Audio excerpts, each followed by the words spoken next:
Hello, and welcome to Pilgrim Lutheran Church and School's virtual Sunday School. This week, we're going to be talking about John 14, verses 15 to 21, which is the promise of the Holy Spirit. And if you watch the children's message as part of worship, you know why there's a sports field behind me. It's an easy way to help you remember the meaning behind this reading. So we put this up here because in the Greek, the word paraclete means helper or advocate. And what helps you run on a sports field? What are the shoes called with the spikes on the bottom? Cleats. And if you have two of them, it's a paraclete, right? So maybe a little bit of not so funny humor, but something to help you remember that John 14, 15 to 21 is about the helpers, and your paracletes can help you run. So let's go ahead and go into the reading and explore this a little bit further. So John 14, 15 to 21, the promise of the Holy Spirit. If you love me, you will keep my commandments, and I will ask the Father, and he will give you another advocate to be with you forever. This is the Spirit of truth, whom the world cannot receive because it neither sees him nor knows him. You know him because he abides with you, and he will be in you. I will not leave you orphaned. I am coming to you. In a little while, the world will no longer see me, but you will see me because I live. You also live. On that day, you will know that I am in my Father, and you in me, and I in you. They who have my commandments and keep them are those who love me, and those who love me will be loved by my Father, and I will love them and reveal myself to them. So when you hear this reading, what are some things that you think about? The ones that jump out to me is keeping the commandments. And if you keep the commandments, you're given an advocate or a helper. And also the idea that the Spirit will be hard to receive because people cannot see him, but he's going to abide in you. And that you will know because he's abiding in you. So let's start first with the helpers. And to talk about this, we're going to go to a very famous quote from a very famous TV personality, Mr. Rogers. He had a show when I was a kid that I used to watch and had such wonderful lessons.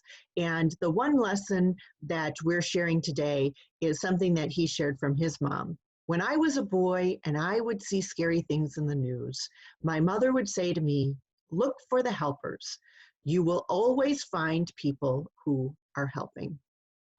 And I do believe that that's true. In just about any scary situation, I have looked around and seen helpers.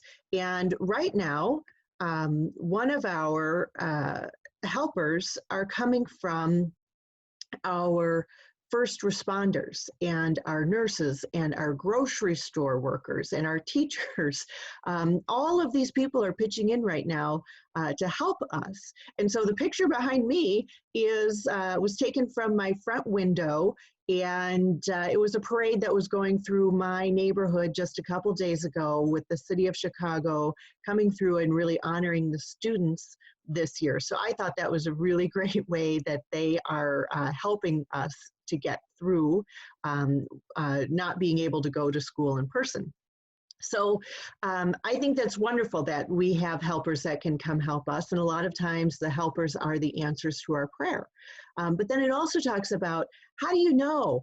Because if these helpers are coming to us in spirit, how do we know? It's not like they're coming and it's in white drapey clothing with light shining on them where we go, you're our helper.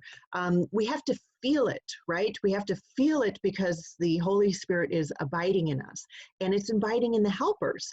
A lot of times helpers are helping because it's what they're feeling, what they want to give back to us.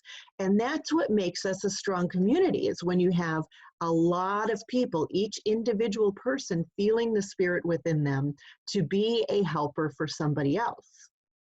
But I think one of the most important and exciting things about this reading is the idea of being a helper and the spirit abiding in you.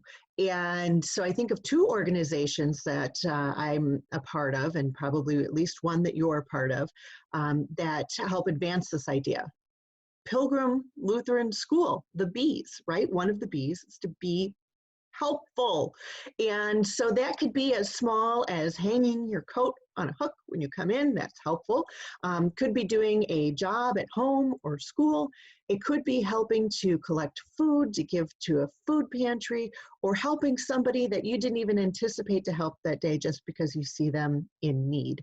So Pilgrim has always advocated for you to be the helper and to be helpful. Another organization that talks about this is the Girl Scouts, which I happen to be involved in.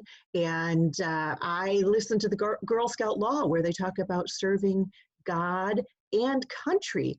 And there's an organization that really works hard to empower girls and kids to help others and to help themselves. And so I think that word empower is the one that really makes me excited about this. It's not just the promise of the Holy Spirit, but also the power of the Holy Spirit, because that power is within you to be a helper when you have the opportunity.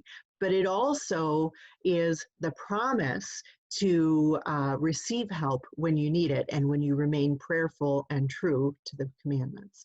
So I hope you enjoyed this lesson, learning about not only the promise of receiving help, but also the power of being the help.